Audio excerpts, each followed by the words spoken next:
All right, here we are with another episode of Hoops in the Pacific Northwest.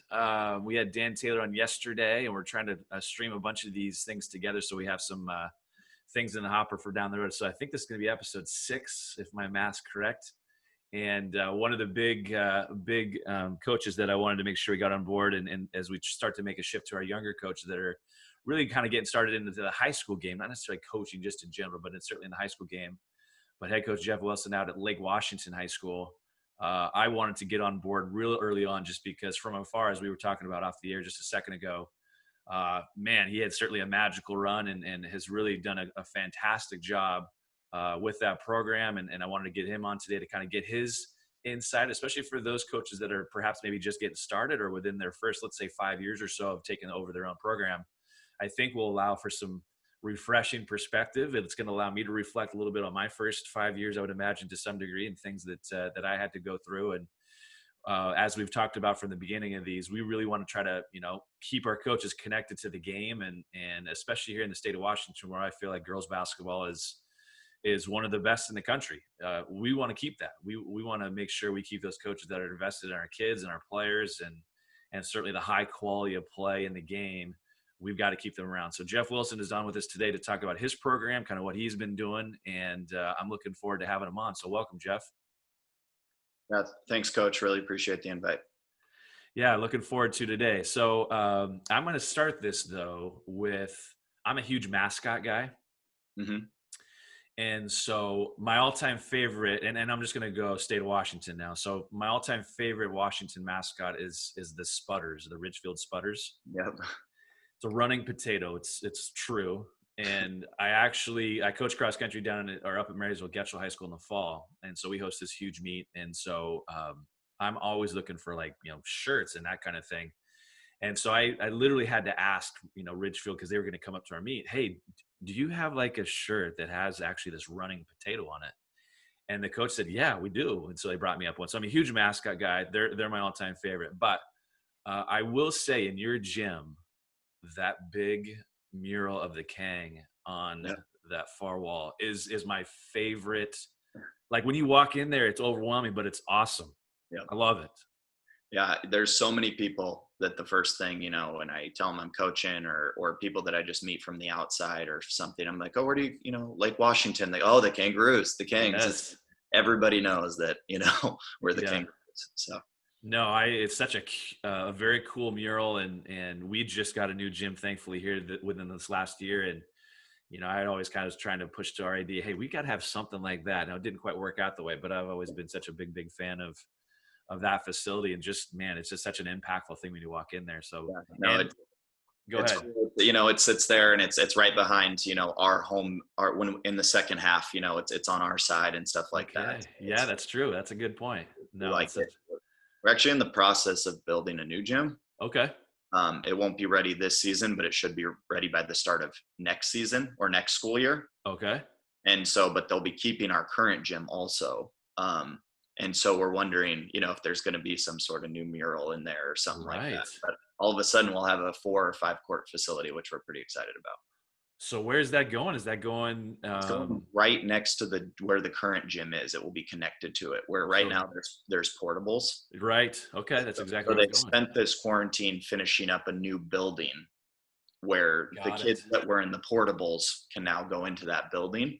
Love it. So now they'll be able to take down the portables and they'll make a 2-court facility there that will connect to our current facility. Wow. That's fabulous. Yeah, we're excited. And you get to keep the current one, which is even better. Yeah, but we're wondering if there's going to be some sort of like mural or what they're going to do. If it's going to follow that same one. Yeah. No, that's fantastic. Now, what's strange is that area. I mean, it was 2A briefly, and then it's jumped to 3A here these past couple. Has there been this kind of huge influx of money and kind of expanding and growing? Do you expect to go 4A or? There was some rumors about us maybe going 4A. I think we have been growing. Us and Juanita are the 2 Kirkland area schools. Right. Juanita just built a whole new school. Right. Also. Right. Beautiful. I don't know what they're going to do with their gym. They have that giant field house. That is always interesting when we play there with no walls behind the hoops. Right. Right. But yeah, they just built it. And so I don't know if they were just kind of working their way through the district because, Redmond has really nice facilities. Yep. Samish is now only 2 years, and that's where a lot of district games are and regional games and stuff. So I'm not sure if they're just working their way around or how it works out. But I mean, we're not saying no to it, right? Yeah, no, that's a win. So. Yeah, no, that's a win for you guys for sure. I wish we were in that same boat. Our gym actually is getting in because our whole school is going through a huge remodel, and I guess it's phase 3. I hear that phrase too much, obviously, with quarantine, but yeah. Phase 3 is our music group, band and choir, taking our old gym. So they're moving into that, and it was part of the matching funds or something like that. We couldn't keep both. I mean, we have a little auxiliary gym that's like it'll end up right in the center of campus, which is just one court, and it's great, especially like I really like it for playoff purposes. It kind of really gets you to hone in on kind of what you need to do and focus around. But I wish we had the old one too. So, but no, that's awesome. Anytime you can upgrade with facilities, that's a good thing. We're excited about, and just then you take away any sort of conflicts, any sort of gym conflicts or, and if it's multiple courts, maybe boys and girls can practice at the same time. Right. Or, or during summer ball, if volleyball's doing something, we can run something. Right. Or even during the fall when I have one of my, I have an outside coach who comes in and runs our fall program. Right. But, we're always working it around the volleyball schedule. Well, if we have multiple courts, then maybe it'll make life a lot easier. Now you guys, Kinko wise too, you're dealing with gymnastics too, no? Yeah. So you got that element. Yeah. No, our gymnastics team does very well for them, and our dance team is really well. Yeah. The school overall had a really strong last few years in general. I mean, we were in that unique opportunity that 2 of our starters had a chance because our soccer team won the state championship. Right. Yes. And 2 of their 2 leading goal scorers were 2 of my starters also. Right. So they had that unique opportunity where they almost were able to go 2 states, in 1 year, which obviously is a rarity. Magical for sure. No kidding. Yeah. Wow. No, I always enjoy coming up there. But I don't think we've been there to watch you guys. It's always been 4A games that have been kind of at that facility. Yep. They hosted the Kinko playoffs there 2 years ago. Right. And a little, maybe actually the first round of them this year. Yes. Because I remember we had to practice in the Aux gym because, and a bunch of our girls are friends with some of the Issaquah girls, and Issaquah was playing, I forget who, and they were, during water breaks going out there. Yeah, for sure. Well, everyone, it seems like, especially with club basketball, everyone's connected in some capacity and wants to go watch their peers and so on and so forth. So awesome. Well, just been a big fan. Obviously a fantastic year for you guys, magical in probably many, many ways. And I want to get into that a little bit. Obviously getting to the final and finishing second. But, when you look at the path, and I was spending some time with that this morning, and, it seemed like, just looking at your schedule, if you lost games this year, it was like the right games. Yeah. To where it kind of propelled itself to, okay, not a big deal. You could regroup. And at the same time, everything that potentially you wanted to accomplish was still in front of you. And so when you think about kind of your path, there's a game against Bellevue earlier in the season. Yeah. A 29-26 slugfest, it sounds like. Talk about that a little bit. Give me some background because I'm intrigued. We were handling some in-house issues. Okay. And so minutes and rotations were a little bit different than they normally were. Got it. We let a swing player get a lot of extra minutes, and it's just what it was. And luckily, we're the one thing that's helped us out last year and this year and moving forward is we have great depth in our program. Right. Our JV team was really strong this year. I was able to regularly go all 10 in basically all of my games. Right. And so that game, our depth covered us. But yeah, we just, we had some in-house problems and, and things that just part of our contracts that they need to sign and take care of. And we hadn't had any issues in the last, my first 2 years, and something happened. And so, yeah, we changed up our starting lineup a little bit. We changed minutes a little bit, and the players involved were accepting and understanding of that. They knew they deserved that. Sure. So luckily we were able to pull out a win. But yeah, it was tied going into the fourth quarter, and and I think the score at halftime was 10-9. And at the time we're ranked, 5th in the RPI. Yeah. And it was just, more than anything, and you hate, to have to teach those type of lessons, but as we've Mhm. all mentioned before, we want to win basketball games, and that's what Yeah. we're trying to do. But Sure. at the same time, we're trying to teach life lessons. And Right. if you're late to work for multiple days in a row, your boss might say, you know what, enough's enough, or Yeah. your Yeah. car breaks down on the way to work. Are you just going to give up on the day and say I can't go in? No, you're going to figure it out, right? So we're trying to teach more than obviously just basketball. And and so that was one of those lessons we had to teach. And like I said, yeah, luckily our rest of our kids helped us out a lot, but we Sure. basically played 5 the entire game. Sure. I got it. Okay.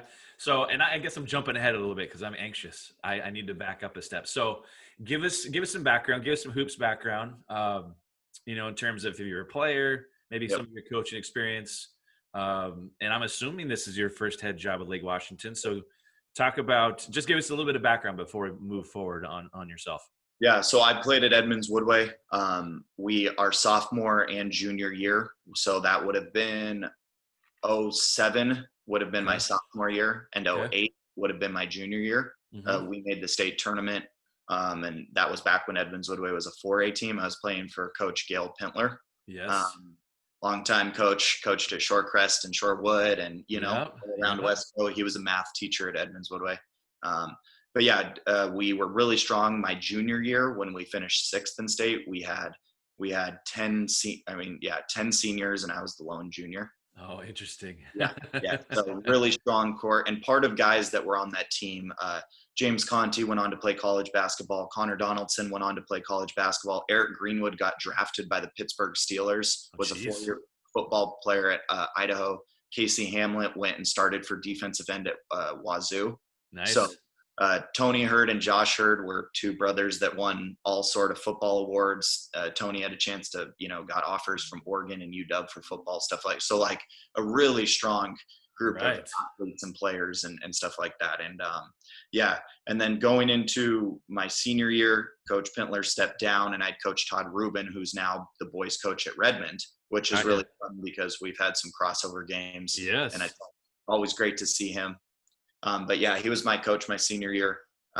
Yeah, and good coach has definitely taught me a lot. And what I liked about Coach Rubin, and some stuff I learned from him right now, is he was a younger coach at the time, so he got after it with Right. us in the weight room, on the court. And I do that a lot with my players right now, right? I'm not Sure. stand on the sideline. I sweat every practice. I run, I jump, I hop in drills. And Coach Rubin was a lot about that too. So Yeah. Nice. and what's cool about that is on that staff was Nick Sherrill, who's the head coach at Mount Lake Terrace right now. Yes. And then Yes. also on that team was Joe DeGrazia, who is now the head boys coach at Kamiak.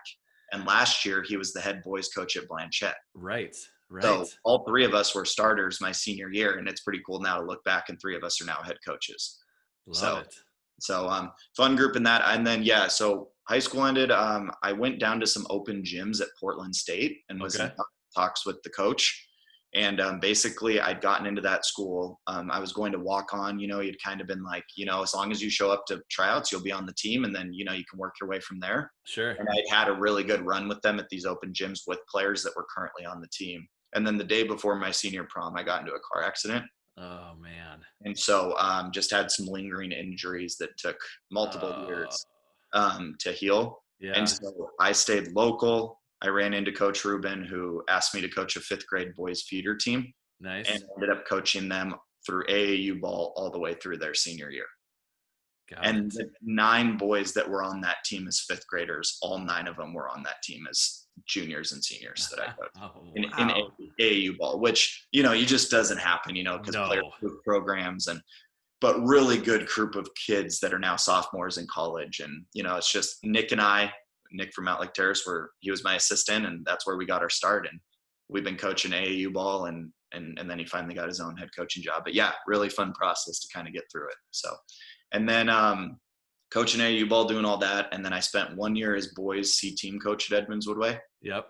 And then during that time, I was coaching feeder ball for Blanchette, for Kings, and for Edmonds Woodway. Yep. And then after 1 year of C team boys, I moved over and was JV girls for 2 years. Our second year was the year that Maddie Burdett was a senior, Missy Peterson was a junior. Right. And we finished, I believe it was 4th in state that year. Yeah, right up there. Yeah, for Yeah, sure. yeah, we had a great run down there. We beat some really good teams. Again, really fun year with that. I coached some really talented JV teams. Actually, Joe Marsh and I were talking a few weeks ago randomly about it. We both on the same day, without even texting each other, watched this Edmonds Woodway versus Arlington 81-80 that we won in overtime up at their place. When you had, Serafina and all them. Yes. Really fun game that we remember being a part of, and it was random that we both had watched it on the same day, just randomly and stuff. So A game in the 80s. 81-80 overtime, Wow. regular season game. Crazy. Yeah. That's a big number. That's a big But number. yeah. But our first year is when we had Simone, we had Natalie Casper, we had Claire Fife, and then Missy as a sophomore, Maddie as a junior. Really strong coaches. Teams with under Rebecca Wells. Right. I was there. And then, that year that we finished either 4th or 6th. So going into that spring, Coach Wells, she had gotten a job in Germany. Okay. Yeah. And so now she lives, works, and does some coaching over in Germany right now. Okay. Our varsity assistant, Dean Wiley, stepped down. He had some young children, hard to be away from them that much. Right. And then Corey Smith, who is now the director of basketball operations at Utah State. Oh, So interesting. she stepped away to go pursue her master's. She got on a college staff. And so I was the only one that was left. Right. Right. And so Angie McGuire, our AD at Edmonds Woodway, she gave me the opportunity to run our June program, right, which I was really grateful for, right, being out at the time I was only 24, 25. Right. I ran our June program, ran our youth camp. I coached both JV and varsity, so I think I coached like 48 games that month. Yes. Because we were playing in that Archbishop Murphy League with you guys. Yes. And all those teams. And then we were also playing multiple tournaments, right? Yep. We took the varsity team down to end of trails and all that. So we had a very successful summer. And they, went through the interview process with them and all that. And they ended up giving, the job to John. And John's done a great job. And I'd had battles with him when he was at Glacier Peak. Yes. But it was just tough because they had let me know who they were going to hire in late October. Oh, boy. And so by that time, it was just too late for me to jump on staff anywhere. Right. And that's okay. I'm okay losing to John. John does a great job. He took them to state 2 years ago, right?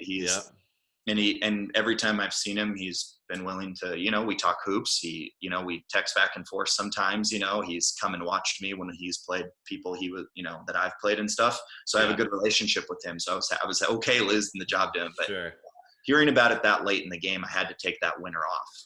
Yeah. So just tough being in the middle of like the grind, right? So I coached Kings, a really talented Kings boys team who all those guys, Kings won state this year. And it was all those guys I had in 7th grade. So it was fun that side of it. And then, that following spring, I just started to look about different jobs that were opening. Right. But through coaching feeder and coaching at Edmonds Woodway, right, I'd made that drive to Arlington, to Lake Stevens a million times, right? And so I just started looking at different conferences, right? Sure.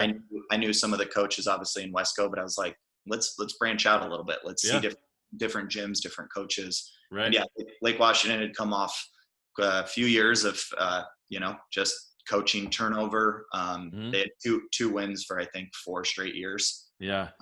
And so it was more just, I wanted to get my hands on a program where I could, you're not going to be expected of anything in your first year or two. Right. And I can really try to do things the way I want to, and I can try to build my culture and my ideas. Right. And I had a great interview with them, and I interviewed at 2 p.m. and they offered me the job at 8 p.m. Love it. And then, so now I'm entering my 4th year at Lake Washington. Okay. So that's where I was going with that, because I needed a little clarity. So in 2016-17, they were 2-18. Yep. And then, so in your first year, you were 2-15. Is that the way I understand that? 2-18. 2-18 again. So it was 15 because we went to a tournament in Oregon. Oh, gotcha. A tournament, just a showcase type, not like a showcase, but like and so at that time, it wasn't recorded the same. Gotcha.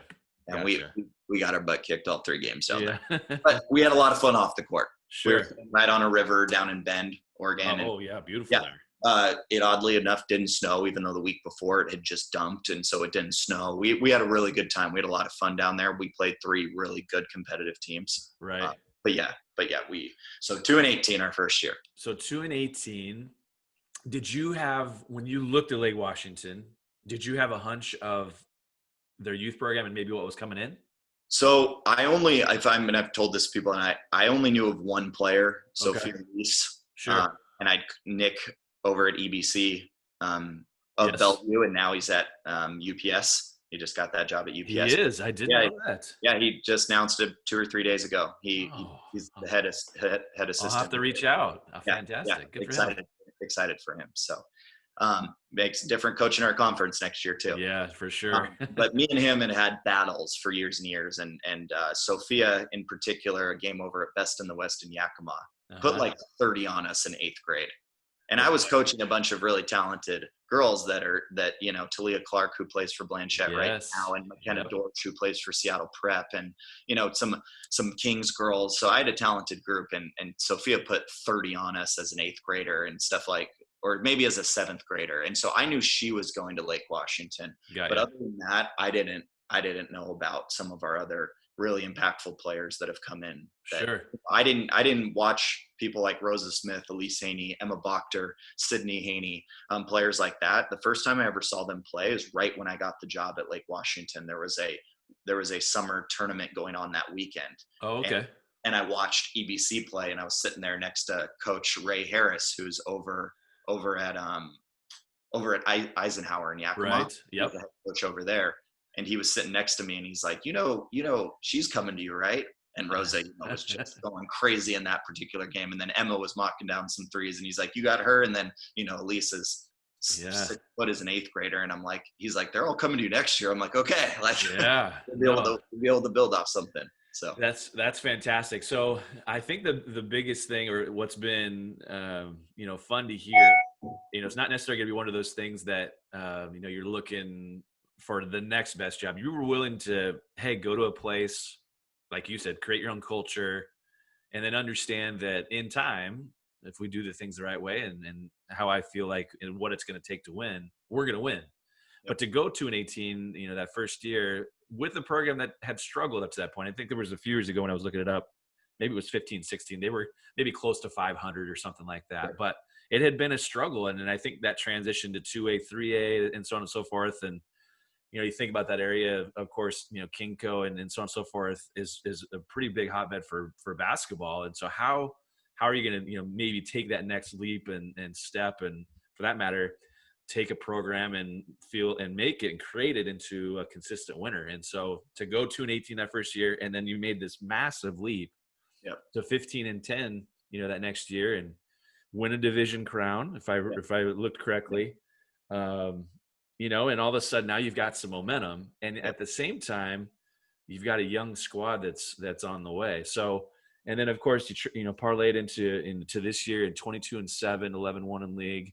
Yep. We talked about that 29-26 game and how you had mentioned you were dealing with some things internally. And that's not something we've necessarily talked about yet. On our podcast, we've talked about a lot of the success stories and things that coaches have gone through to get us up to this point. But there is that component of I equate basketball being 17 weeks long. I mean, from mid-November when you get started to hopefully in March when you get done. Yep. It's a long season, and if you're not prepared to have to deal with maybe some internal things as a coach and as a program, and be able to grow and build from them, then ultimately they can wreck seasons. I think all of us that have been in it for a long time have many stories like that. But you guys had to confront that, and did, and still found a way to win and so on and so forth. But ultimately, you came out on the other side of it, that much better, it seems, or at least appears. Yep. Do you want to extend on that a little bit? I mean, what did your ladies learn from that point on? Do you feel like it played itself out how you had hoped? Yeah. I mean, the girls involved in it and everything, and again, it wasn't anything that would affect their schooling or or get them suspended. So it wasn't anything extreme, right? It was just in-house Mm-hmm. issues, things that we expect of them. Yep. And and the way that we had started, even from my first year, right? We built a standard guidelines of how we expected things to be, right? You forget a practice jersey, you're going to run. Yep. If you get to the bus, I tell them to get to the bus, by 3:30, and the bus is going to leave at 3:30, be there by 3:20. But if you're there by 3:20, you're late, right? And Yeah. so just little things like that. Like you Sure. guys can be here at 3:15. You don't have to be here at running through the door at 3:20, right? Give yourself an extra minute. Right. Prepare for traffic, right? Things like that, right? So just different things that we had built over the years, right? And all the girls had followed those guidelines. That's part of the reason that we had shown success, right? Our kids Sure. gotten in the gym. They had followed our plan of what we were trying to do. Yep. And Yep. like I said, it happened to be, five girls, and four of them or three of them were starters and the other two were first off the Yep. bench, that, it Yeah. just, they all stepped over that. And, the rest of the team wasn't I like mad at them or anything. And I Right. think more than anything, it was a great teaching lesson for our program, that Right. Yep. because I do try to give off, you know, the vibe and feel that I get in there and I have fun with them. I joke, we play music a lot, right? We laugh, we have our inside jokes. There's things, right? And I'm Yep. not this crazy yeller. I'm a high energy. I bounce off the walls, right? And so I think it was just more than good than to everybody to remind them that yes, I'm this happy-go-lucky coach. We're going to have fun. We're going to get after it. But at the Yep. same time, it's like there is a line, right? Yes, for And, sure. and it's like don't push the boundaries of the line just because you think that I'm like a younger coach that just Right. wants to have fun. It's like, no, like remember our end goal. Yeah, we're going to try to win a state championship, but we also want you guys to learn, some life things while you're here. Right. And No, so I I think love it. more than anything, it was good for the program, just to like as a quick reminder that yeah, I'm a young coach. My assistant coach is a young coach, right? I've had young JV coaches. Like we're a young staff, but like we're still going to hold you guys to guidelines. We don't Love just it. write those things on the paper to write them, Yes. right? Yes. No, I think that's fantastic. And ultimately, as a coach, you were willing to, in this case, your starters were held accountable. And how telling to your, let's say, bench kids or rotation kids that you're willing to take that stand. Hey, these are our guiding principles and expectations, and you broke them, and we had to move on. That sets the tone. Who knows how many years forward? Whereas if you let a little fracture here or there and just kind of allow things to slip through the cracks, then you're going to run into some issues. And obviously it paid some pretty huge dividends down the road for you guys. Being that, couple years in, year one, going to an 18, I would assume you did some reflection as high schoolers. Now you've been coaching for a long time and obviously coached a lot of things. I know for myself, I was an assistant at different spots and a middle school coach and so on and so forth. But I don't really put my like coaching career into a box until like I was a head coach, of a program. And so when I think about like year one and thinking about and reflecting back about the things that I had learned when you took over, what do you think when you did some maybe reflection after year one? What did you when that season was done? You're 2-18, as you had mentioned. What did you learn in year one that maybe you just didn't expect? Yeah. I think that, I had an idea of things that I wanted to do, Right. right? Set wise, offensive, defensive wise, right?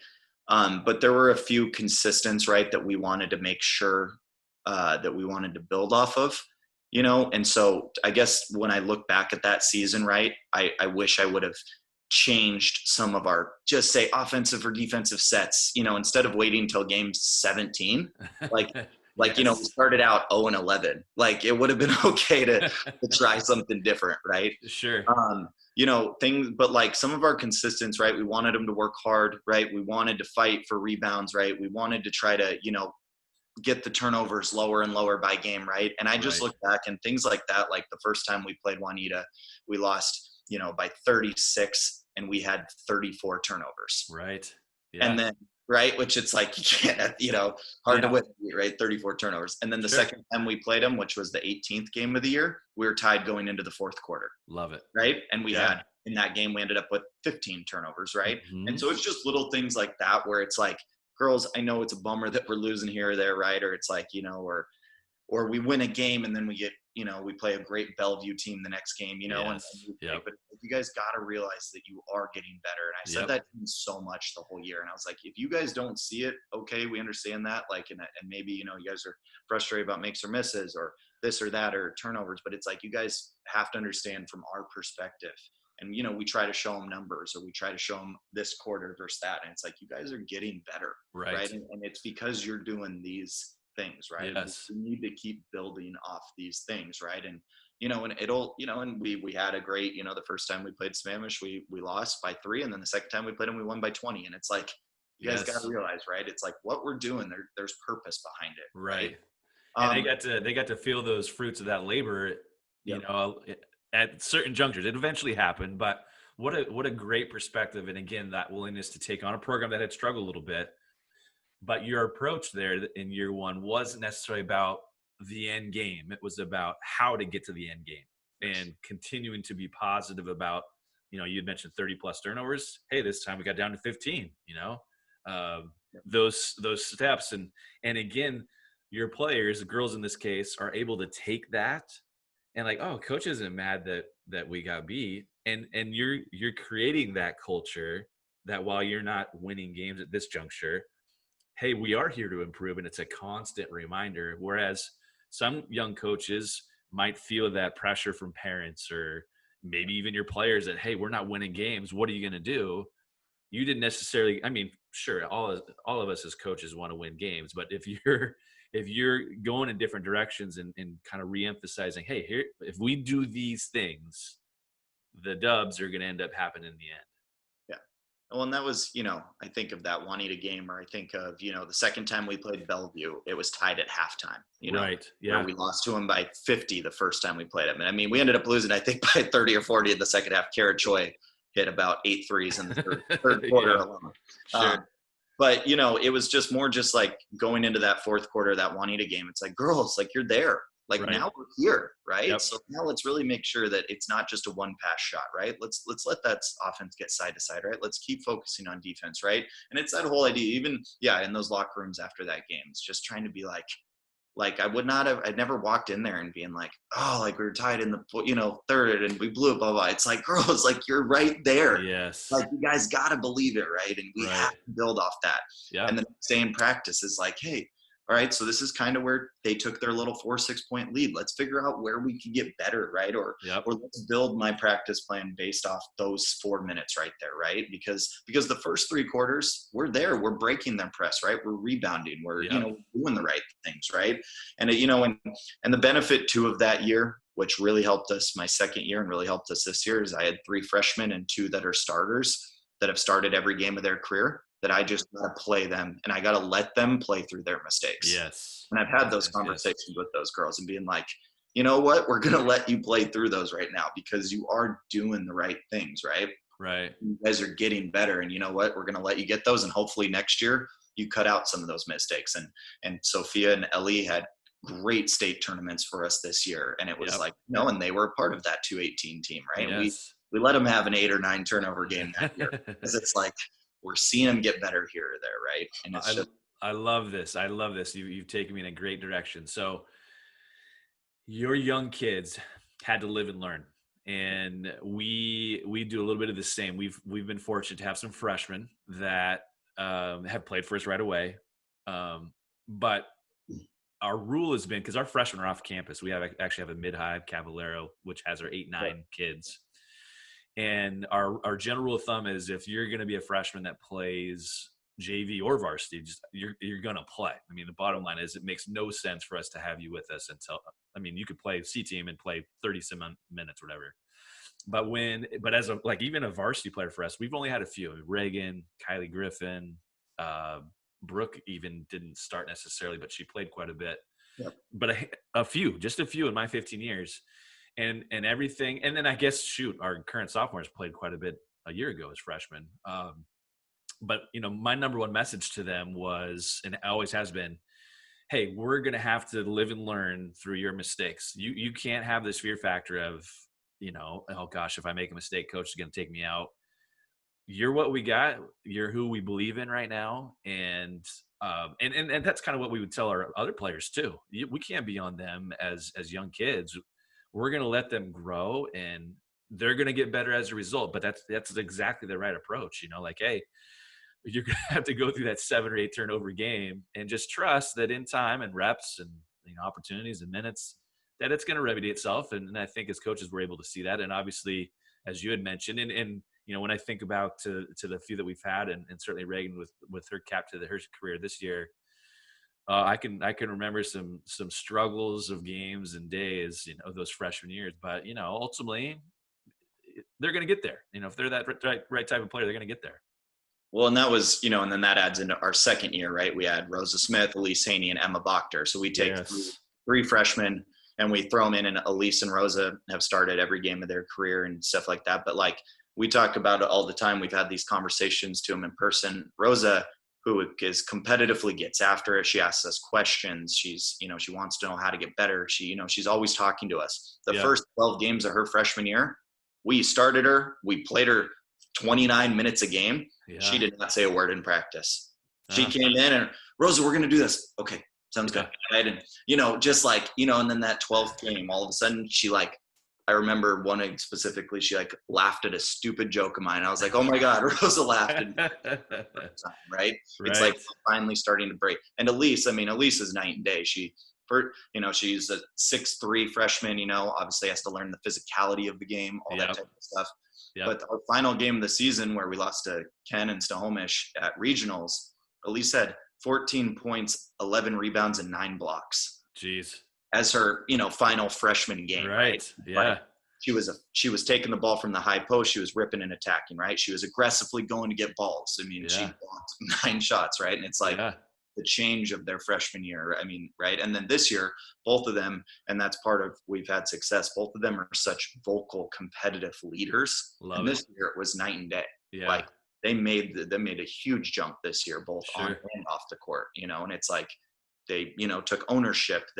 When we were struggling, they would be vocal. They would talk in timeouts, which I'd love to hear, right? They don't always need to hear me, right? And just stuff like that. And so, it's just, you're going to work through. Emma Bochter's our class president, right? So it's so she's a natural leader for us. She's our most vocal kid in practice. So it's those three, again, freshmen, they made huge plays as freshmen. And then this year, all three of them had great years. And love it. No, and it makes a difference. Yeah. In leadership. Yeah, no, I love it. Well, and you take that game against Ken, as you talked about, what a thing to kind of parlay into that next season. Your last memory is of that. As a coach, gosh, what's next? I can't wait to get rocking and rolling. And what a positive thing obviously you got beat, but what a positive thing for her. And of course your program, looking forward to what's ahead from her.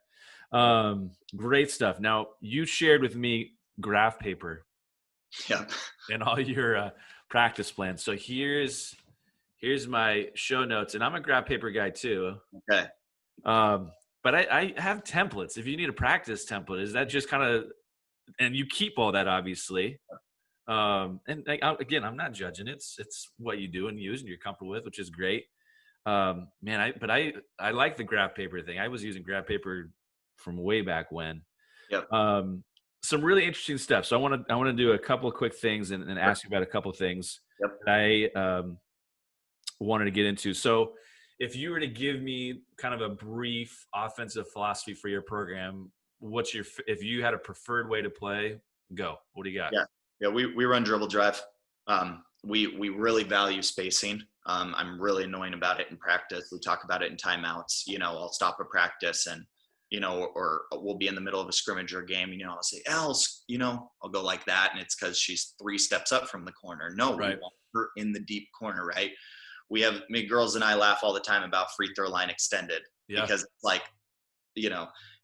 I get annoying about them. It's not on the 3-point line. It's 2 steps outside of the 3-point line, right? We do a lot of 5 out too. Again, we really value spacing, and it's because we have great athletes. Rosa's probably the fastest kid I've ever coached with a basketball, right? Sophia and Ellie are 5'10" long athletic guards, right? This year, Jen Estes is a senior. She's going to Princeton for soccer on a full ride, right? So we had a team full of athletes, right? We want to space the court. We want to create driving lanes. And we also my girls say all the time, my favorite word is go. I say go more than anybody you've ever heard. We want to play fast. We take shots early in transition. Yeah. We play a lot of pace and space more than anything. Okay. So dribble drive, pace and space. What's your highest number of 3-point shots taken in a game? Probably nowhere close to Joe and them, but low 20s. Really? Yep. Maybe mid 20s. But yeah, Never 30s, huh? I would maybe have gotten close once, but part of our thing too, and the girls are really understanding of this, but I mean, I understand metrics and numbers and all that. And I got buddies who, Yeah, basketball. analytics it up. Yeah. But we teach mid-range jumpers. We Okay. work on mid-range jumpers a lot. Okay. Rosa is a fantastic mid-range jump shooter, and her three-point shot has gotten better this year. Uh-huh. But we encourage a one dribble pull-up because at the end of the day, we want them to take shots that are higher percentage shots for them. And if you go by our stats and numbers, they're shooting above 50% from mid-range, and they're shooting low 30s from three. It's like, and there's certain girls, the girls have done a good job of understanding their role. Anybody can take a wide open three. Like Elise, our 6'4" center, she made, I think, over 10 threes this year from trailer position and stuff. Sure. But so anybody can take them, but if you've missed one or two in a row, you better go take a mid-range or a layup, right? Or it's like, and they understand that. So we're more looking for the right threes, but again, like someone like Sophia, who all 3 of her years, she shot over 40% from three. She can really, and this year she shot above 90 from the free throw line. Yeah. So there's been a game where she's gone 1 of 8, and then against Mercer Island, she went 7 of 8, right? Sure. So it's like she's one that we don't care if you've missed 4 in a row. If you get a wide open on the next one, you better take it, right? Okay, good. So it's a little specific, but yeah, I'd say maybe 27 or 28 is our high. Yeah, Joe said they threw up 40 some against us, which I thought was a staggering figure. But I just as easily for you guys, I see you shoot them all the time, and obviously with your influence at Evansville Way and a program that we always had to, in terms of how we would defend, we would always be like uber wide, zone wise, because I can't stand giving threes up. Yep. I would rather, and I say this all the time because Joe, I think their school record in threes is like 16 in a game, and it was against us. Yeah. Back in 2013 or 2012 or something like that. And again, it's not because we're not out there defending that. It's something I need to look at. And even this year, we really struggled with defensive 3-point percentage.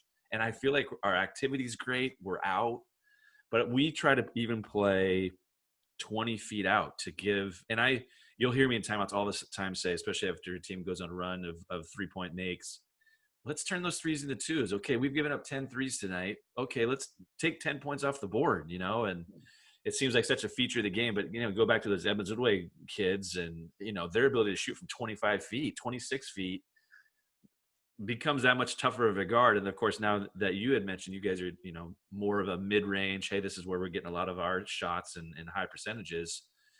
That's a little contrarian in terms of kind of what the trend is right now. Yeah. It's a little different than what you're, the points per possession are, layups, free throws, and threes are the best. Those mid-range are that kind of that low end number. Go ahead. Well, I look at like you take our state games when we beat, and it's so funny. We shot a way higher percentage at the Dome than we did the whole season. We shot the ball. The best we shot the ball all year was at the Dome. Love it. Which, and that was our first time ever playing there. But we come out in the first game and we went 8 of 20 from three in the first game. And it's like, and our season high for made threes was 10 the whole year. Now, I'm going to jump in here real quick. So did you, before you went into the Dome, did you mention anything about logistics and shooting there?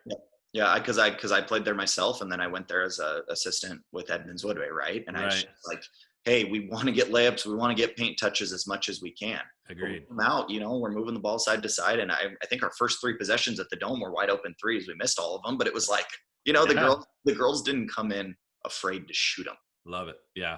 And but then even Mount Spokane, it's like I think we made 6 or 7, but we shot 22, and it's like, and they zoned us pretty much the whole game. But it's like, to that point, I mean, even if it only equates to 2 more made threes, do we really want to take 9 more to get to 30? Sure. No, like we started setting some screens against their zone, and Rosa started getting some little floaters and pull-ups right around the free throw line, and she took advantage and made those. Right. Sophia passed up a 3 and hit a mid-range shot, right? And it's just like, it's like sometimes we'll take that wide open shot versus rather taking, the 3, just take them, even though by numbers it makes more sense to keep taking threes, right? So love it. No, that's really good. Yeah, really, really good. All right, I got a couple drills on here I wanted to ask you about. Sure. So explain 4-on-5 in the half court. Yeah, so so we it was more of to get the ball moving and to have to the girls to have to rely against pressure. So So 4 offensive players, 5 defensive yeah, players? yeah. So Okay. we'll start, and it'll start with a chase drill. Okay. And so what they're doing is we're having them dribble around half court, and then the defender trails them. And then after that, it's just like they're always going to be double teamed, right? Oh, So okay. no matter what, because there's five. And if Sure. someone isn't double teaming, if we have someone sitting in the middle of the paint, we're Brooke, go double team, right? And it's like, and it's Yeah, more just to get us trying to handle pressure. And that's more for honestly to prepare against a down the road of an Arlington, sure. Catholic Prest, a Garfield, right? Stuff like that. It's just like we worked a lot, and we almost do it every day on how to react against pressure, right? Because Sure. at the end of the day, I'm okay with missing shots. At the end Yep. of the day, we're making miss shots, but I don't want to lose because we turn the ball over 25 times, Love it. right? Yeah. So yeah, we did that, and yeah, it just makes them have to make quick decisions. They can't catch and hold the ball, right? Right. On the wing, they have to attack, they have to skip, they have to move the ball, right? And Love it. we want to get that ball moving more than anything. Well, and as you talked about earlier, pace and space, Yep. spacing on offense, trying to stretch those 5 defenders out so it gives you time to react and, put things into play. Okay, good. Obviously, I expected this number higher. We just talked about 3-point shots. You have a drill on here, offensive rebound kickouts. Yeah. Staple of what you guys do? Yeah. So obviously, Elisa's 6'4". Her little sister, Sydney, who was a freshman this year, is 6 foot. And I just saw her a week ago because they were turning in gear, and she looks like she's maybe 6'1", 6'2" now. Nice. Um, Yes. and so, of course, we want them to think shots and stuff like that. But we had Agreed. so many just like simple, easy misses around the hoop, or we would get the rebound with our back to the hoop. And one motion, we would try to like turn and kind of toss it up. And so many times what happens, right? And I hear it a lot in the college and program, right? The best 3-pointer to take is on an offensive rebound. Yes. Everybody's scrambling, right? You're trying Yep. to get rebound. People aren't on. So yeah, we do it a lot. We throw the ball off the board. They get a ball, they get the rebound. I'm pressuring them, and we have our offensive. The other thing is we have our wing girls move. So they're not just standing at the top of the key and we turn and kick them. They have to go find an open space. Got it. And again, if you look back at some of our film, we have a lot of those open threes. Because too, when Elise gets a rebound because she's 6'4", Yeah. she's got 3 girls around her. Right. And at state specifically against Mount Spokane and Eastside Catholic, she had 3 assists where she turned and she throws a cross-court skip to Sophia, who knocks down a 3. And it's because she's sitting there wide open because 3 people chase the rebound. That's one of the challenges. Well, I mean, I would tell you, especially with in girls basketball, any type of just minimal contact around the basket, those shots aren't going in for whatever reason. It's just been a standard, and so the popular thing, and we have a 6'4" and 6'2" kid, and Yep. same thing. I mean, it's man. First of all, use the backboard, Yeah. but second, if you've got 2-3 people around you, we've got girls that can shoot. I love the movement piece though, because if I was to think about our program and our kids, we certainly have a few that can shoot it, but they stood. Whereas maybe if you move into that eyesight, it's a little easier to see when they're getting surrounded by a double or a triple for that matter, Yeah. an easy kick out. Yeah. And I know that's something we've tried to emphasize a little bit more, but it seems like more of what you guys tried to implement, or at least talk about it. No, it is a daily topic, a daily conversation. We do a lot of drills about it. We rarely do stand still, catch and shoot threes. Got it. Even on dribble drive where we have our girl spaced to the corner. Yep. When our girl drives to the paint, we actually want them to take a step or two up. So they're not shooting a corner 3. Right. They're almost shooting a half a step up. And that's more to Right. give them the opportunity to both drive baseline or middle. If you Gotcha. catch it in corner, it's kind of hard to drive baseline. You got right? one option. Yeah. Yeah, Right. but no, all those drills, it's rarely, you're going to start here. And as this girl attacks the paint, we're going to have you shift, right? Because again, as a help side defender, we just see it so much. I'm in help side. This girl starts to drive. I'm going to turn and look at her. Yep. That half a second, you're losing sight of me. So let's shift you to the wing. Let's shift you to the corner. So when we do kick it out, your help side, that defender is not recovering to where she thinks you are. She now is trying to figure out where you are. And that's going to give us that extra second and a half, 2 seconds to get that out.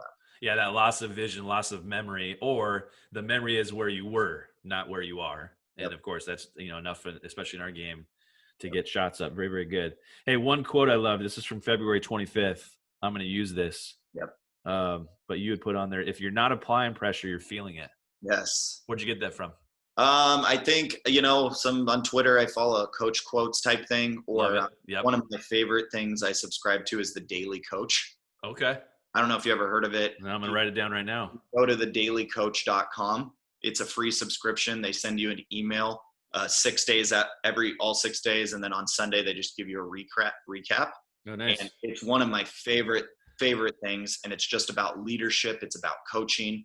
There's quotes in there. They tell stories about sometimes sports related, sometimes not, but how leadership happened. Or they've had or I've sent the articles to my girls during this quarantine on, how to figure out how to get through tough times, right? And how to mentally stay locked in it. And this week we're going to do this and stuff. And so I think I just found it from either there or Coach Quotes, but that to me is so relevant. Yes. It's like, it's just, and sometimes it's, this year we ran a 3-quarter 2-2-1. It wasn't even to get steals. It was more just to make the girl bringing up the ball have to slow down for a second. Yep. And we were very long. And so sometimes it's make a pass, but it was that almost to that point. It's like, we're not just going to sit there and let you dribble the ball to us, right? We're just going to let you feel us. And the way we play at offense is you're going to feel us in offense because we teach downhill so much. Get to the paint. Rose pushes the ball with great pace, right? Let's give great pressure, right? And so, I do a quote every day. I have a big whiteboard. And I write a quote every day on there, and the girls, they kind of wait to see what it is, and I make sure they read it, and I'll ask them about it, but just different things. And that I really enjoy that one. Yeah, no, I love that. We do a quote of the day as well. And I'm always looking for new stuff. I think one of the big things, and it would seem fitting too. You think about February 25th, it's playoff time. I'm a big proponent of my quotes that I look for are relevant. We have different themes for the week for our program. I mean, we talked about earlier, hoops 17 weeks long. You got to have things that are going to engage your kids and chunk it down. If they think that big of a, you're going to check out at some point. Whereas if you've got maybe a weekly theme that you can come back to. And so those quotes that we've come up with usually attached to that. And so we've got one that's focused around rivalry week, maybe when we see GP, or you get to the playoffs and kind of just, different things that allow that perspective. And I thought that one was really, really good, especially if your team is, as you had mentioned, you guys are trying to get downhill. You're trying to promote that pressure, if you will.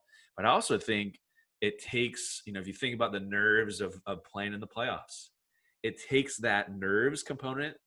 And, if you're applying pressure, you're not thinking about the pressure that's on you. You're playing the game. You're up and rocking and rolling. And now all of a sudden it's not me thinking about, oh boy, the enormity of the moment. You're just doing what you normally do. Yep. And I think that was because I know for time frame wise, that was right before, either right before we were playing Arlington or right after we oh, sure. Arlington. Right? Yes. They're all about pressure, right? So it's like, hey, let's make sure we give it to them too, right? Love it. No, very, very good.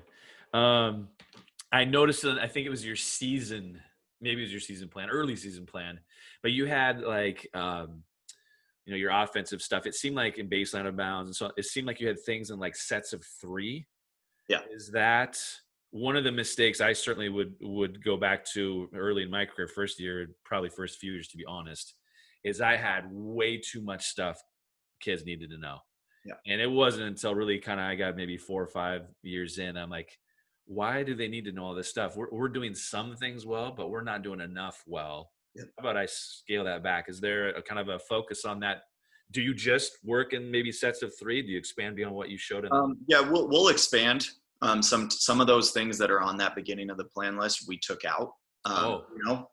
Just because we ran them and they weren't having the success, or we weren't getting the looks we wanted to get out of them. Gotcha. So that, I had another thing I almost sent you from basically last June, and it was 20 to 25 things.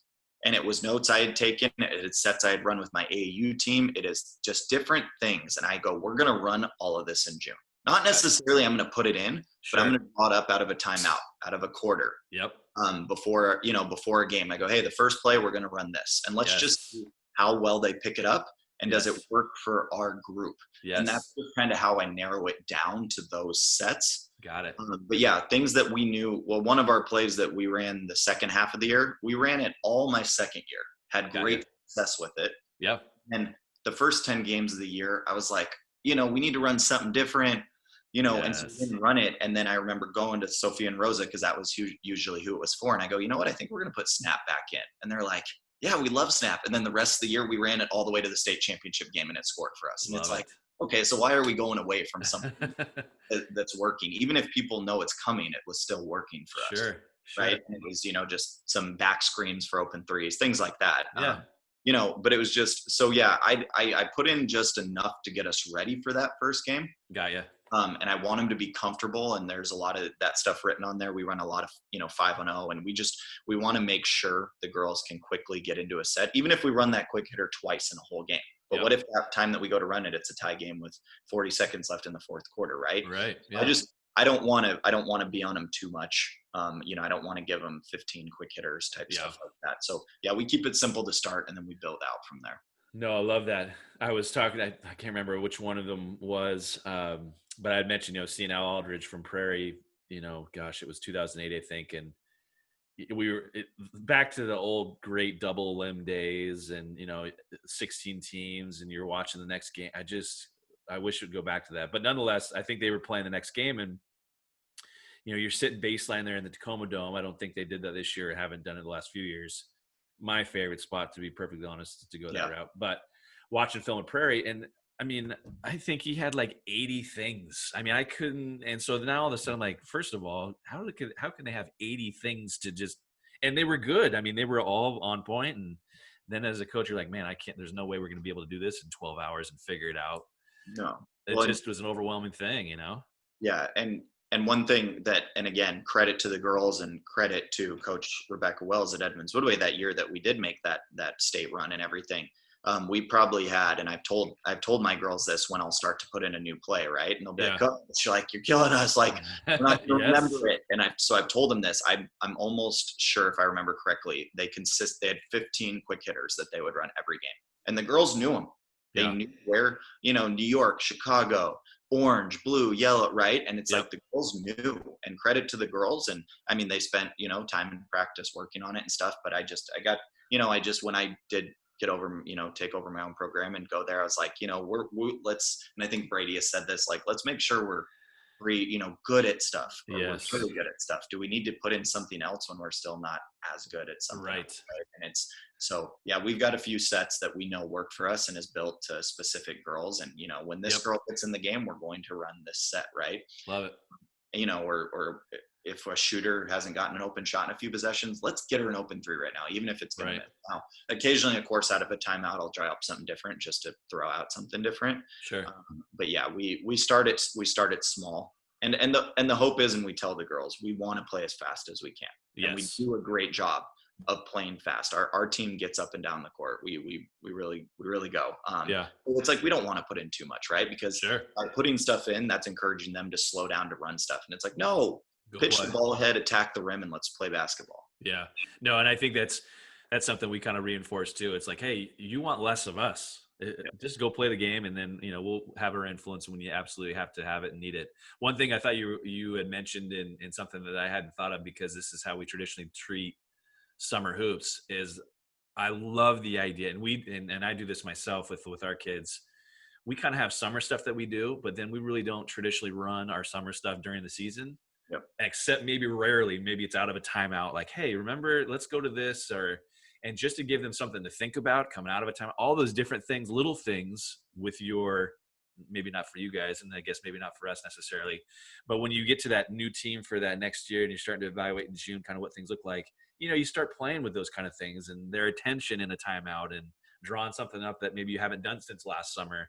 All that stuff's critical for the sake of what maybe that season will look like come November through March, if you will. So something I think that, sometimes, I mean, I'm a huge summer guy, and obviously you being a club and high school guy, you understand the value of off-season stuff and so on and so forth. But, there are some coaches that are like, summer hoops, let's have them go play. But man, I think it just puts you at such an advantage and ahead of where you would be if you started in November with not having done anything.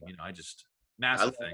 Love summer ball, and I don't know why, but I can specifically imagine you in the baseball cap and the Nike shorts, and and that's what's, I think, fun about than Yes. summer too, right? It's like we're not dressed up. We're in No. basketball shorts and a t-shirt, Yep. and I tell the girls all the time, and it's, of course, if a game's close against a great team, sure, I might put a core five in there. But there's also a Yes. lot of times where I'm like, no, you know what? I'm going to leave her out there, and it's Yes. like, let's see, or the team's on a comeback, and instead of immediately subbing back in my two lead guards, let's let them handle it. And Yes. we'll go from, I love summer ball. And then, you can flop players back Yep. and forth from JV if you need to. And love summer ball, and we take advantage of it. So, and it's just, to be able to run stuff too, to see how they work out. We use that a lot. Yeah. No, one of those things too, you bring up a good point where I do a lot of the same thing. I think one of my favorite things to do in the summer, and I traditionally don't tell anybody this, but um, I will usually just let things go in terms of certain kids that are out there, and my biggest thing is play everybody. But I try to play everybody as even minutes as I possibly can during the summer intentionally, just because, hey, I want to, and then still, of course, try to win. Can we still win by playing everybody an equal amount? Because again, what are we using the summer for?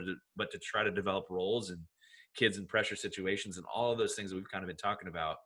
But internally, there's always kind of a, how can I still pull this out by having our worst kid on the floor and Yeah. all those kind of things that go Well, along with developing your kids in your program. we normally don't film summer games or anything, but randomly we filmed our second summer game last year, and it was against Archbishop Murphy. We had played Yes. the year before. They Yep. they beat the crap out of us. And so, but I bring everybody back. I have Sydney Haney, and then we had two other freshmen playing up with us in that game too. But it's tied with 8 minutes left or something like that, right? It had been pretty competitive, back and forth. It was good. Obviously still shaking off the rust. Yep. And then, I think Sophia, Rosa, and Elise, who are, three of our girls, high minute girls that, barely came out at the state tournament, but Yep. they were on the bench during this. And we go on a, 12-1 run, and we end up beating them, I think, by 19 or 20 in that game. But Yeah. it was two freshmen out there. It was, another bench girl. It was one of our and then it was two of our starters. But Yep. it was just like that group that, this girl hit a three. They went pass, cut, wide open layup, block, steal, layup, right? And Yeah. what was cool is we go back to watch the film, and Rosa, Sophia, and Elise are just going crazy on the bench. Yeah. They're holding each other back. We Yeah. ended up posting this video, I think, on our team Instagram page, but it was like Elise, because she's a huge volleyball recruit. She's a Right. big time volleyball recruit. She can grab rim. So, she's this long, lanky athlete. And Sure. there's slow motion video of her getting, so high off the bench. And it's like, she was so excited. You know what I mean? And so Yeah. that's also the point of summer ball, right? It For continues sure. to build that team camaraderie, and, For and sure. it's like, even though you guys know you'll probably be on the floor during that tight game during the season, like, I'm so happy that you guys aren't sitting there pouting on the bench while they're Yeah. going on this Yeah. run or anything like that. And what else you find out too is, and this is, I know I have a couple instances of this. In fact, one of my favorite stories is she actually came back to be an assistant for me, a JV coach, before she moved to Arizona with her husband and so on and so forth.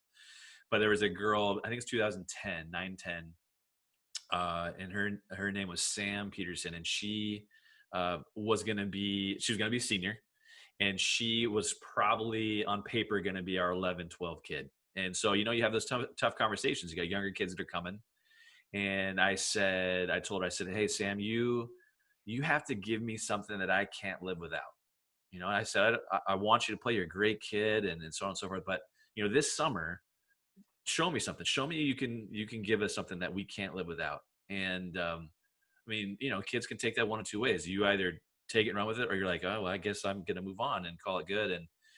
And she found a role where she could guard other, people's best players and take them away. And she's not the most athletic, but she was smart, savvy. And then at the same time, while there was that expectation of she was going to be a defensive kid and role player, her opportunity kind of grew over the summer. And now all of a sudden she started to shoot the ball a little bit and had some confidence there. Well, to kind of bring it full circle, those kind of kids and the kind of the purpose of summer hoops and off-season stuff is, we get to district title game that year in 2010, and she goes for like double figures, and she was a single figure 4-point maybe at most player.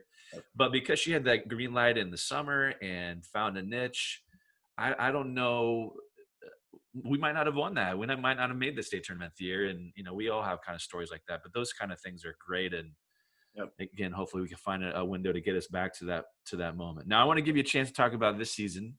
Yep. Before looking ahead, it's kind of some big news down the pike as of yesterday. You said Catholic and what have you. Joe had mentioned you guys, or you had shared that with him yesterday, social media. I kind of sent him a screenshot myself. Yep. That's kind of massive news. I never saw her play, but how significant is that for Eastside Catholic? Yeah, Miracle is unbelievably talented. 5'11", long, lanky guard. Really, really good with the ball.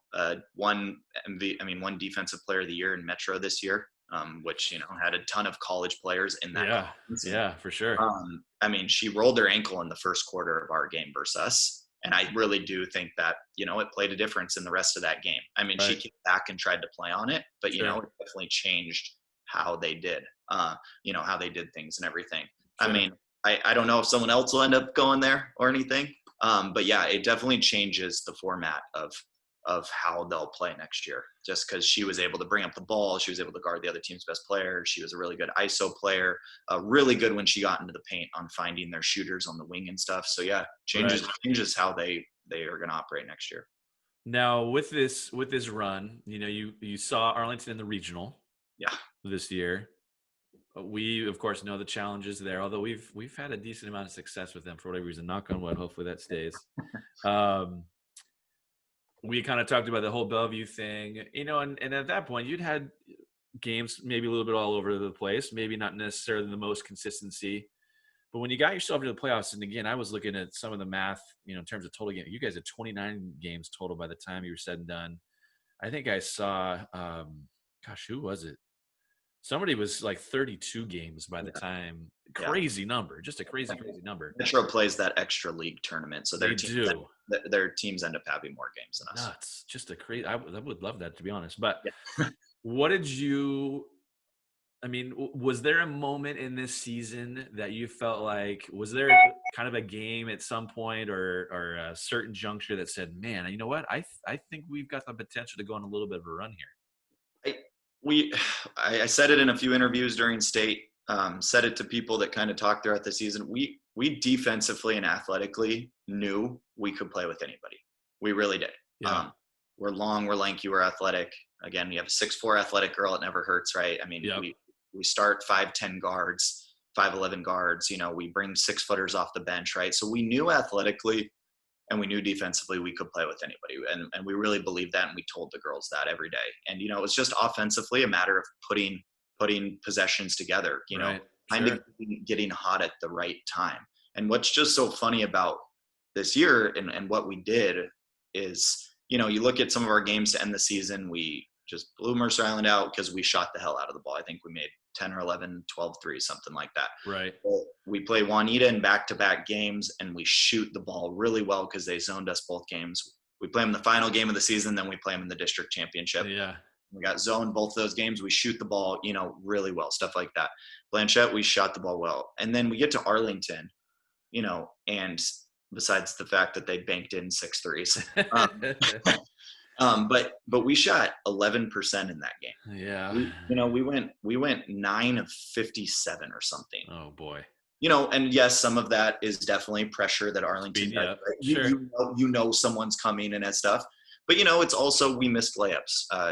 Sophia, like I said, shoots 40% from 3. She missed some wide open, good look threes, right? We missed a bunch of chippies around from the hoop. And so it's like, and we said to the girls, even in that game, and it's kind of what we built off of our first year, I didn't come into the locker room at halftime when we're down, 29-7 at halftime or something. Yeah. Or after the game where we lost by 24. And I wasn't mad. I was like, you guys took the right shots. Yeah.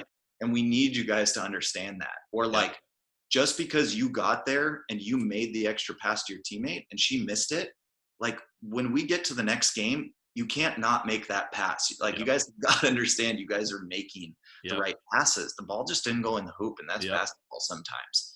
And so we just, at the state tournament, we shot the ball well. Yep. We made shots. We got easy open shots because we moved the ball well. And it's a little case of, you get hot at the right time, right? Hey, so take that halftime speech though against Arlington. and we talked about this a little bit earlier, right? And when you were 2 and 18 with these kids, and your approach, I think this is something we can learn here. Certainly for coaches that have been doing it for a while, for coaches that are just getting started. Um, your approach to those moments in terms of your programming your kids is the approach that led to something bigger and greater. You could have gone in at halftime and said, and gone a totally different direction with that and been frustrated.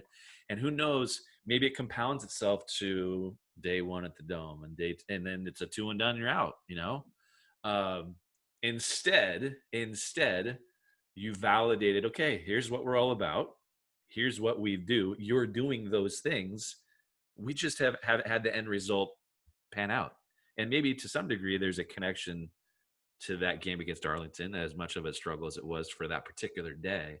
But maybe there's a connection to that season with those young ladies that you went 2 and 18. You didn't come at it from a destructive angle. You came at it from a constructive, hey, we're making growth. We're doing all the right things. And because of that confidence and that build up to, let's say, the culmination of that moment, it ultimately led to this run that you had. And you shot it well because, again, where's that faith and belief coming from? Ultimately, it's coming from you as a coach there. And, as they say, the rest is history. Yeah, I don't know. I think about it, if I come in there and I'm like, so-and-so, you're 6 from 3 right now. Like, you're not taking 3 in the second half, right? Or, or if I get upset with someone for taking a shot and it's like, but it wasn't. And to that point, and I remember it was Joe and I think laughed at, a few days later after it, he calls a timeout in the fourth quarter because we're outscoring them and we're pressing and and we got back-to-back steals and we go layup 3 and he calls a timeout and he's angry. I'm like, girls, yeah, we're still down 28 right now. We just made him call a timeout, right? And that's such a big thing in our program. It's just like, we're not going to give up, and it continued to show. I mean, it's even to Mount Spokane, we got down 9 in the third quarter. Or I'm sorry, we were up 8. And they went on a 9-0 run to take the lead with about a minute left in the third quarter. They're an experienced team, right. Mayhem. They just get an and one. They're chest bumping against chaos. each other. And we didn't call a timeout though. We're like, we're all right. Yeah. And we came down the next position and hit a shot and took the lead. And I don't think we ever gave it up again. But it was like, it's just like, we're not going to give up. And so making sure that like we're down 20 right now. Let's keep making the extra pass. Let's not rely on one player to get us back in the game or something, right? And it's just our losses all year and in our wins, those were just kind of our messages and it just kind of continued to hit point. Yeah, no, I love it. It's fantastic stuff. All right, so looking ahead to next year, as a byproduct of your success, now there's expectations. So it's going to be a little bit of a different shift, I would imagine. Not necessarily, and you had said you had talked about, ultimate goal is to try to win a state championship and so on and so forth. So maybe that's just something that goes along with it. And we all like to talk about it as coaches and trying to bring a gold ball home. But now that you've made it to the state final, you bring particularly everybody back. Yep. Now that it's not something you talk about. It's maybe to some degree, especially with our news within the last 24 hours, maybe now there's kind of that expectation. So how are you going to approach that with your kids? Yeah. So one thing, and Brady said this on, I think either on your podcast or I talked to him on the phone, I want to say 2 weeks ago, and it's that he does and we do. We simply talk about the current day and the next game up. Yep. We really, really focus on that because in our second year, we ended up struggling in a game because we were so excited about Bellevue because we wanted to be able to beat Bellevue for the first time, right? And we lost the Wednesday game. And then we beat Bellevue on Friday, which was great, right? And so this whole last year, it was like, we're playing this team. We know their record, or we beat them by 25 last time. Okay. And we understand that we've got Woodinville on Saturday, but let's take care of Friday's game. Yep. And it's, and if we keep getting better, one of our things was, and we talked about at the beginning of the season, let's get 1% better every day, and to some people, it'll look like all of a sudden one game you come out for a 18-point game and it was like, oh my God, where did that come from? And it's because every day we're just going to get a little bit better and we're just going to focus on the Wednesday game. Then we'll take the Friday game and then we'll reset and we'll focus on the Wednesday game. Right. Yep. And I'm sure throughout the year I go, girls, we're doing stuff like this to prep for if we do get to run into these type of teams, right? Sure. Right. Let's learn how to do them against the teams in our conference and our non-conference games, so that when we run into Arlington, Eastside Catholic, these other teams, Bethel, that it's not a surprise. Yep. Right. And so that's one thing that we'll continue to focus on. We loaded up our non-conference schedule. Yeah. So we're hoping that we can really make ourselves strong in that point, and get a lot of good, non-conference tests to hopefully prepare us also. Now, GP's on your schedule. They are not, because we had already committed to playing Peninsula, who has two really good guards. But we had already committed to playing versus them at UPS on that same Martin Luther King day. Gotcha. So, Okay. yep. Now, do you have somebody similar to an Arlington on your schedule? Because that kind of seems like that might be. Not really. I mean, so we play Eastlake, we play Woodinville. Issaquah brings back everybody. Yes. And we had a crazy game against Issaquah last year, where at halftime, it was like 44-40 or something. Ours was we played them as well in the regional, almost exactly the same. I mean, now I'm going to equate it to both programs. We both at that game know we're going. It's just about it's the end of the district playoffs. Excuse me. Oh, end of districts, yeah. Both teams know that you're going to the state tournament, and so everything was so loose and free, almost exactly the same. I think in the 40s. I'm like, gosh, we're heading to 80 in a regulation game, But go ahead, you were speaking to Issaquah and that craziness. Yeah, Issaquah I think will probably be the most relatable to an East Side or an Arlington.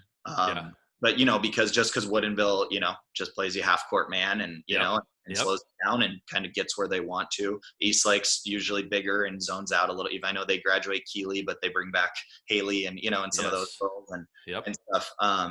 We'll play Inglemore again, and they always kind of do a good job of just slowing it down and playing at their pace. In our conference, we added Hazen this year. They dropped down from 4A. So okay. So we added them. So that'll be a little bit of a, see what they're about and stuff. And they had a pretty good year. I mean, playing Tahoma last year, and they played a lot like Arlington. They prepped the whole game, and I think that was a good prep for us. But nobody that it's hard to obviously replicate exactly what they do, but the strength of the teams we're playing, we added prep. Yes. But again, prep is usually a really good half court man and runs great sets. So not exactly, but we're just hoping the overall competition will prepare us for it more than anything. And when you said Hazen, I was thinking Hazen, and then you mentioned Tahoma. Tahoma's the kind of they will speed you up. They don't want you to do anything in the half court whatsoever. Yeah, we played Tahoma down in the semifinal of Cactus Jam in Tempe this last winter. Yes. And, they were undefeated when we played them, and we were down 18-4 at the end of the first quarter. And they pressed us the entire game, and we ended up winning by 3 and had a great battle with them. But they're a lot like us too in that sense. They only graduate 1 or 2. They'll bring back their entire core. Bunch of girls that play AAU. We wanted to get them on this. We're maybe trying to see if we could do them with that new foundation game. Got it. Yep. Pete reached out to me about it, and so we'll see. I don't know yet. I haven't. No, we're trying to establish a foundation game too. Yeah. One of the reasons why I was reaching out to you guys just to kind of see if it would happen, but but Tahoma, we watched Tahoma. Oh boy! It was us getting ready for Camas, and I'm like, man, they just never. You're not going to run into your stuff. You're going to have to just go play and get comfortable quickly.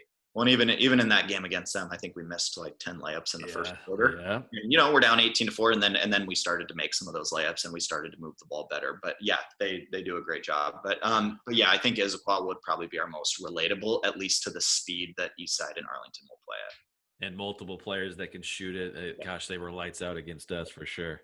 Yep. One of the things, and I guarantee your kids enjoyed this year, there's no doubt, and certainly the growth and the success that, again, you guys are a great story in that fact that you can turn things around in a fairly short time frame, and as long as you do things the right way and continue to be persistent and want to improve, and you've got the right approach, and your kids have the same approach and mentality that, ultimately there's not really any shortcuts to get there. You got to put the work in, kind of the bottom line to have success. But the hope and it sounds like you get this to your kids, but when you're having that success, do you make sure you remind your kids, hey, winning's hard? And I think they have that reflection that it is hard. Like you guys have kind of evolved through that. As you move forward into this coming season, and maybe again things have changed because now there's the expectations. Do you think there's going to be kind of that notion as a staff and certainly as a head coach to say, hey, winning's a hard thing. We need to make sure we enjoy these steps of progress along the way and not get too overwhelmed about, oh, this is just supposed to happen. You know what I Yeah. mean? Yeah, so it's a great point. Yes, it's something we talk to a lot about. What's been really helpful for us, and I mentioned a little bit earlier, Rosa, Elise, and Sophia are so competitive, and are so that like if we do start to take a step back, Right. they do a good job of re-engaging the team through player leadership compared to coaching words, and that helps. But Sammamish this year was a great call on that, right? First time we played them, we beat them by 25. We shot the ball well. We played well. And then the second time we played them, we were up 16 at half or something like that. We were really playing moving the ball well. And, they came back and they beat us by 1. And,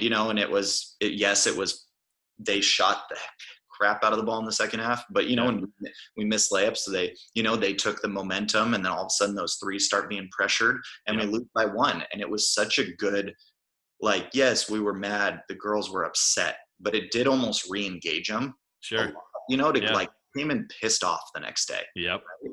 And it was a good point that we were able to do from our staff and program. It's like, girls, it doesn't matter what happened 2 months ago, right? Or it doesn't matter what we did or anything, like, or hey, do you guys remember when we lost to Woodinville by 26 or something, right? Or remember when we gave up almost 80 to Issaquah? Like we're not there yet, right? And so it's like, you guys can't look ahead.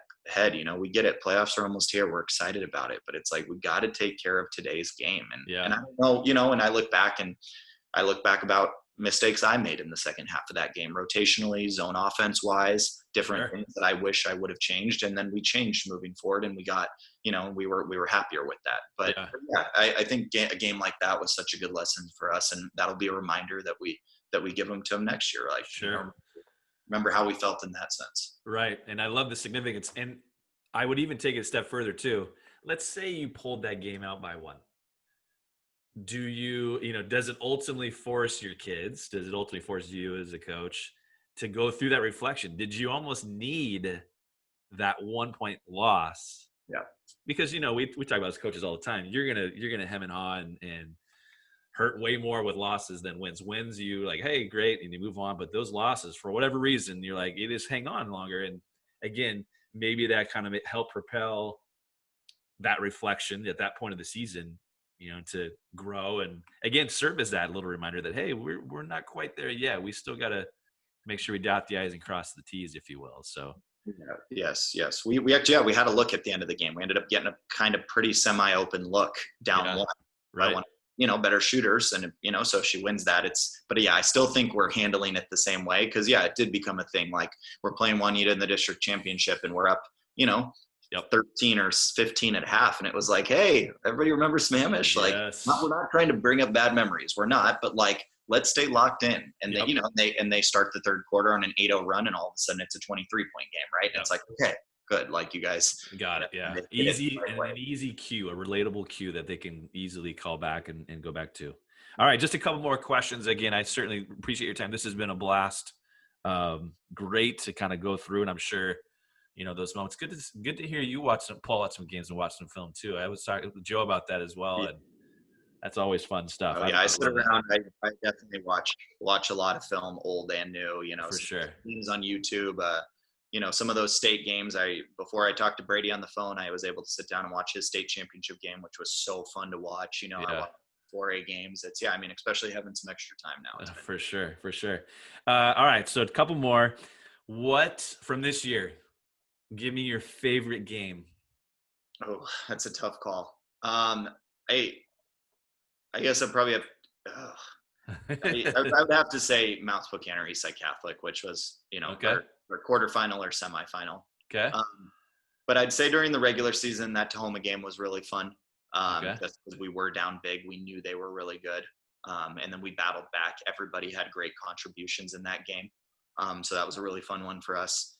Or at Liberty, who was tied for first with us going in, because we had that, that's against Sammamish. Yep. Liberty made state for 2A, so they had a good, strong team, and we were losing by I think 6 or 8 going into that fourth quarter, and won that game at their place on senior night. Okay, yeah. So that game was a lot of fun for us as a program. But yeah, Mount Spokane, I personally thought was the best team in the state the whole year. Okay. There's an interview early on where I said that, and then they had won 14 in a row coming into that game. They were so physical. They were. Yep. Jada is maybe one of the most unbelievable athletes I've ever coached against. Yeah, and they just do a great job, and we just grinded that one out. And I don't know, East Side, it was everything that could go right did go right. Love it. We were down 8-0 to start that game, and then to end the first quarter, we're ahead 25-17. Crazy. After being down 8-0, and it was like they'd only lost one game the whole year, and it was to a team in Arizona. And I mean, we got up 19 in the fourth quarter.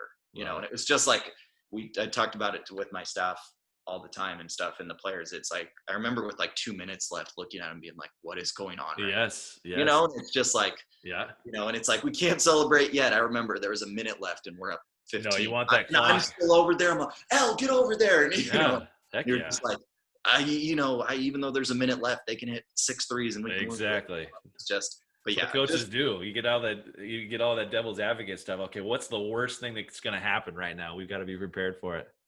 No, that's fantastic. Love that stuff. The team chemistry of those games, in particular, Mount Spokane, it was, we had a few girls that played less minutes than they normally did. We shortened our lineup a little bit, and it's like it didn't matter to them. They were first off the bench. They were shoving me out of the way to go high five. Right? They were going crazy. So it was just so much fun more than anything. Awesome. All right, last one. Again, you've done quite a bit in terms of kind of your coaching, your background, your regimen. What are some different ways, maybe now or certainly through over the summer? How do you extend your learning, moving forward? Each and every off season. What are some things that you are like go-tos that you dig into? Yeah. So I watch. Try to listen to podcasts, things like that. The B-ball, Emerson is one. Really good. I talked to Brady about a lot of good stuff on there. There's a few podcasts I like, but I think more than anything, I just do a lot of I guess research in the sense of things that we want to do or want to try, and then I try to follow programs that have done that. Yeah, sure. But I watch a lot of stuff on YouTube. There's clips that will show up online, and then I'll look more into that. Obviously I like to get to clinics if I can, and I've done a few of those Zoom clinics. The one that was at Glacier Peak last year, I was there for all 3 days. I went to one at Seattle U last year, clinic that was really helpful to me. There's a few coaching clinics that I coach college coaches, both D2, D3 levels, that I'm able to kind of touch base with. I've gotten to know some D1 coaches through players that I've coached that have gone there that I've been able to reach out to and stuff like that. But yeah, just trying to, not only grow a playbook, sure, but also just figure out, and I've said this to my assistant before and stuff too. It's like there are times I came out of a timeout and I was like, Jeff, that was not a good timeout. The things you said were just like repetitive, right? And just ways that I can grow our program and our team internally. Like there's things that have worked for us, but a lot of it is not always X's and O's also, right? Sure. It's how are some different things that I can do, on Saturdays before practice, or just little things like that where, but just trying to grow besides just basketball. Sure. How to be a better communicator, a better leader, trying to get kids more excited about coming, things like that. Yeah, no, I love it. And I think too, as you're in that transition to try to become a teacher, those are natural things that you're going to pick up. And certainly I think having that background as a coach is going to be an easy transition, but that outreach and kind of moving in that direction is certainly going to give you those tools. And, again, there's that constant want to, for many coaches that just, want to improve, and how can we sharpen our craft and be more efficient in what we do. And at the same time, keep perspective in terms of kind of what this whole basketball thing is all about ultimately. So, fantastic stuff today, Jeff. I really appreciate you coming on. And, I know that anytime that we've gone against you guys in a variety of different arenas, I've always been really impressed with what and how you guys go about the offensive side of the game. You know, stuff that's always really tough to guard, and not that it's different than maybe something that other teams haven't done, but maybe how that you've done it has always been really impressive and has given us fits. I know that consistently, and so I know I was a little discouraged. I love John; he does a great job. I know I was a little discouraged that you didn't get the Edmonds-Way job because, again, after all the work that you kind of put in the summer there and in the fall and so on and so forth, it just felt like that was supposed to be a natural fit for you ultimately, and being a grad there too. I Yeah. think that would be a hard thing. I know I struggle with that, not getting the MP job because I went to Marysville Pilchuck High School back in the day in the '90s. And so, but as you found out, and as I found out, there was better things in store ultimately, and it certainly paid dividends.